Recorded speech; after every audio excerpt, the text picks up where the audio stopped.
त्रिकोणमिति किस पर आधारित है? समकोण त्रिभुज पर, है ना। पूरा त्रिकोणमिति किस पर आधारित है? समकोण त्रिभुज पर।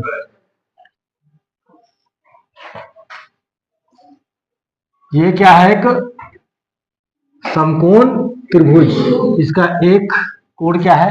90 का है। इसको थीटा मानते हैं। थीटा के सामने वाले भाग, सामने वाले भुजा क्या बताते हैं? थीटा के सामने वाले भुजा क्या कहते हैं? लंब कहते हैं। और 90 इसके सामने वाली भुजा को कर्ण कहते हैं। और जो बच गया क्या होता है? वो आधार। मान लेते हैं त्रिभुज ABC है, ठीक है। कोण A का मान थीटा है। अब थीटा मतलब कोई सा भी कोण का मान। थीटा का मान पहले कितना अंश रख के देखे थे? 30 अंश। तो साइन 30 अंश का मान कितना आएगा? साइन 30 अंश का मान कितना आएगा? 1/2। जब थीटा का मान 60 अंश रखे तो कितना आया? साइन 60 अंश का मान कितना? वर्गमूल 3/2। जब थीटा का मान 45 अंश रखे तो साइन का मान कितना है? साइन 45 अंश का मान कितना है? 1/2। तो ये सब लोग नाप के करके देख चुके हैं, ठीक है। आज हम लोग देखेंगे या आज हम लोग समझेंगे इस बात को कि थीटा का और भी मान होता है। थीटा बराबर 0 अंश हो, है ना। थीटा बराबर क्या हो? 0 अंश हो। अब 0 अंश कैसे होगा इसको समझना है हमको। थीटा बराबर 0 अंश होगा तो कैसा दिखेगा हमारा त्रिभुज? ये एक समकोण त्रिभुज है। इस त्रिभुज का नाम मान लेते हैं ABC है। अब थीटा का 2 मान बच गया है, ठीक है। थीटा का बहुत सारा मान होता है। थीटा बराबर 0 अंश, 1 अंश, 2 अंश, 3 अंश, 4 अंश। वो सबके लिए हम लोग निकाल नहीं सकते हैं इस विधि से, उसका विधि अलग है। तो कुछ कुछ मान होता है जिसका मान हम लोग निकाल सकते हैं। जैसे थीटा बराबर 0 अंश, थीटा बराबर 30 अंश, थीटा बराबर 45 अंश, थीटा बराबर 60 अंश और थीटा बराबर 90 अंश, ठीक है। ये थीटा का 5 मान के लिए हम 10वीं तक में सीखेंगे कि थीटा का जो 5 मान है उसके लिए जो ये अनुपात है sine theta, cos theta, tan theta, उसका मान क्या होता है सीखेंगे हम लोग, ठीक है। तो 2 बच गया है, 3 के बारे में बात कर चुके हैं, 2 बचा हुआ है। तो चित्र से हम लोग समझेंगे, है ना। थीटा बराबर 0 अंश, मतलब ये कह रहा है कि ये थीटा 0 अंश हो। तो 0 अंश कैसे होगा भाई? ये तो कुछ न कुछ नाम का दिख रहा है। 0 अंश मतलब इसको कम करते जाओ। देखो थीटा का मान कम हो गया, और नीचे ले जाएंगे तो थीटा का मान और कम हो गया। तो देखो ये दूरी भी घटते जा रहा है। जैसे जैसे नीचे जा रहे हैं, इसको नीचे ले जा रहा है, मतलब थीटा का मान, कोण का मान क्या होते जा रहा है? घटते जा रहा है। हम वो कहां तक ले जा रहा है? 0 तक ले जा रहा है, ठीक है। चलो मिटाते जाते हैं। देखो थीटा का मान घट गया, और थीटा का मान घटाएंगे तो और इसको नीचे ले जाना पड़ेगा, तो और मिटा दो, ठीक है। अच्छा ये क्या था? ये लंब है। ये क्या है? कर्ण। और ये क्या है? आधार। तो तुम लोग देखोगे इसमें कि जैसे जैसे थीटा का मान घटाते जा रहे हैं, लंब का मान भी घटते जा रहे हैं ना। पहले मान लो 5 सेंटीमीटर था, फिर 3 सेंटीमीटर या 4 सेंटीमीटर, 3 सेंटीमीटर से घटते चल जा रहा है। और नीचे ले जाएंगे तो लंब का मान और भी क्या आ जाएगा? घट जाएगा। एक समकोण त्रिभुज है। तो थीटा बराबर 0 कब होगा? जब ये कर्ण पर नीचे ले जा रहे हैं ना। कर्ण किसके ऊपर आ जाएगा? आधार के ऊपर आ जाएगा। जब कर्ण आधार के ऊपर आ जाएगा, ठीक है, कर्ण भी किसके ऊपर आ जाएगा? आधार के ऊपर आ जाएगा। इसका मतलब क्या हुआ? आधार और कर्ण दोनों क्या हो जाएंगे? वहां पर बराबर हो जाएंगे। और लंब बचा क्या? तो थीटा बराबर 0 होगा, 0 अंश होगा, तो लंब क्या हो जाएगा? 0, क्योंकि लंब दिख रहा है क्या? 0 हो गया, है ना। पहले हम एक बड़ा त्रिभुज लिए, फिर थीटा का मान कम करते गए तो लंब भी क्या हो गया? घटता चला गया। तो थीटा बराबर 0 का मतलब क्या है? ये जो कर्ण है, कर्ण पर नीचे ले जा रहे थे। कर्ण किसके ऊपर आ जाएगा? आधार के ऊपर आ जाएगा।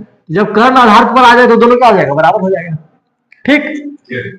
तो लेकिन लंब तो खत्म हो गया ना। लंब क्या हो गया? लंबाई ये दिख रहा है क्या लंब का? तो लंब बराबर क्या मानेंगे? 0। अब देखो अब कैसे निकलेगा। तो साइन, अब ये कुछ ना कुछ लंबाई का होगा, कुछ ना कुछ लंबाई का होगा। तो साइन 0 अंश बराबर क्या होगा? तो क्या होता है इसका सूत्र? साइन थीटा बराबर क्या होता है? लंब बटा कर्ण। इसका भुजाओं का अनुपात कैसे लिखते हैं साइन थीटा के लिए? लंब बटा कर्ण। तो थीटा या क्या लिखेंगे? शून्य। अब लंब कितना है? शून्य। अब कर्ण कितना है? नहीं पता, लेकिन कुछ तो लंबाई है। चलो इसके लिए क्या लिख देते हैं? कर्ण ही लिख देते हैं। क्या लिख देते हैं? कर्ण। किसी भी लंबाई का होगा। तो शून्य को किसी संख्या से भाग करते हैं, क्या आता है? शून्य आता है। तो इसका मतलब क्या निकला कि साइन शून्य अंश का मान क्या होगा? शून्य। आया समझ में? साइन शून्य अंश का मान क्या होगा? शून्य। ठीक है। क्यों शून्य आया? क्योंकि पहले हम एक समकोण त्रिभुज लिए थे। अब थीटा बराबर क्या करना था हमको? शून्य अंश करना था। तो हम कर्ण को नीचे ले गए। थीटा शून्य कब होगा? जब ये वाला भाग को हम कम करते चले आएंगे तो कर्ण धीरे धीरे नीचे आएगा और एक समय ऐसा आएगा जब थीटा शून्य अंश का हो जाएगा, मतलब कोई कोण नहीं बनेगा, तो कर्ण किसके ऊपर आ जाएगा? आधार के ऊपर आ जाएगा। तो लंब क्या हो जाएगा? खत्म हो जाएगा, मतलब लंब का मान क्या हो जाएगा? शून्य हो जाएगा। तो उसको लिख दिए। अब सूत्र लगा दिए हम लोग।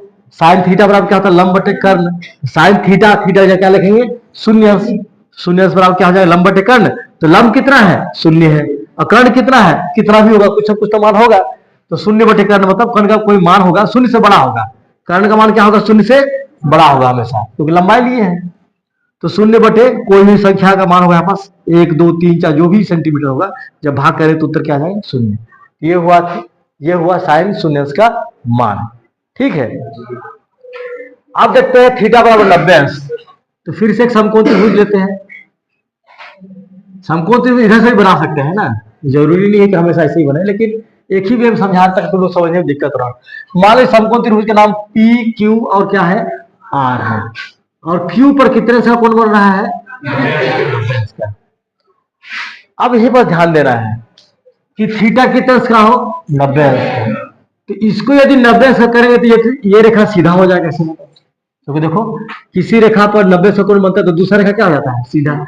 अगर यहाँ 90 अंश ले लेंगे, ये तो ऐसा बन जाएगा ना, तो फिर त्रिभुज बनेगा? ये ऐसा हो जाएगा, फिर त्रिभुज बनेगा ही नहीं, है ना? ऐसा बन जाएगा। देखो ऐसा ऐसा ऐसा हो जाएगा।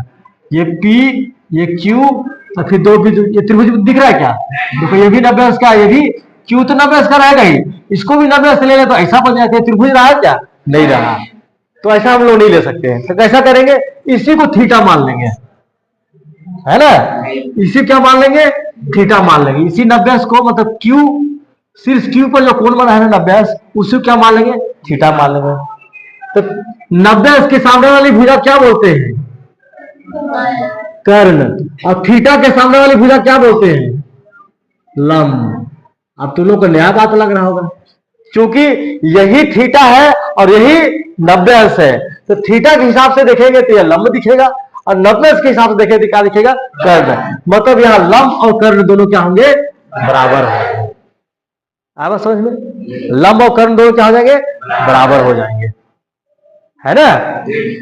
तो चलो निकालते हैं। तब साइन थीटा का मान कितना होगा? तो साइन थीटा बराबर क्या होता है? साइन थीटा बराबर क्या होता है? लंब बटा कर्ण। तो साइन थीटा का क्या लिखेंगे? 90 अंश लिखेंगे।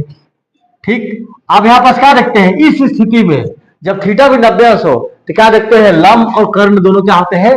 बराबर होते हैं। मतलब जहां पास लंब आएगा वहां पास हम लोग कर्ण लिख सकते हैं, या कर्ण की जगह क्या लिख सकते हैं? लंब लिख सकते हैं। चलो वैसे ही करते हैं। ठीक, हम लंब की जगह क्या लिख देते हैं? कर्ण। यहाँ लंब है ना, अब बस क्या लिख देंगे? कर्ण। अब कर्ण की जगह लंब नहीं लिखना है ना, किसी एक को बदलना है। ठीक है। यहाँ क्या देख रहे हैं कि थीटा बराबर 90 अंश के लिए कर्ण कहलाता है, और यही थीटा है इसलिए क्या कहलाएगा? यही भुजा क्या कहलाएगा? लंब, है ना? 90 अंश के सामने वाली भुजा को कर्ण कहते हैं। तो पी आर भुजा कर्ण हुआ, लेकिन इसी को थीटा मान है तो थीटा के सामने वाली भुजा क्या कहते हैं? लंब। तो पी आर को क्या कहेंगे? लंब कहेंगे। और दोनों एक ही भुजा है, इसलिए लंब और कर्ण क्या हो जाएंगे? बराबर हो जाएंगे। जो भुजा लंब है वही भुजा क्या है? कर्ण है, इससे दोनों बराबर हो जाएगा। ठीक। तो जब सूत्र लगाएंगे साइन 90 अंश बराबर क्या होगा? लंब बटे कर्ण।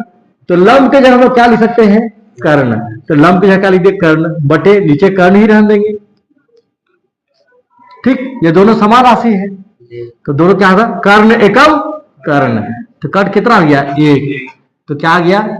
साइन 90 अंश बराबर 1। तो देखो सबका मान पता चल गया ना? पता चला कि नहीं चला? ठीक है, इतना ही मान लो हम लोग जानना है, याद करना है।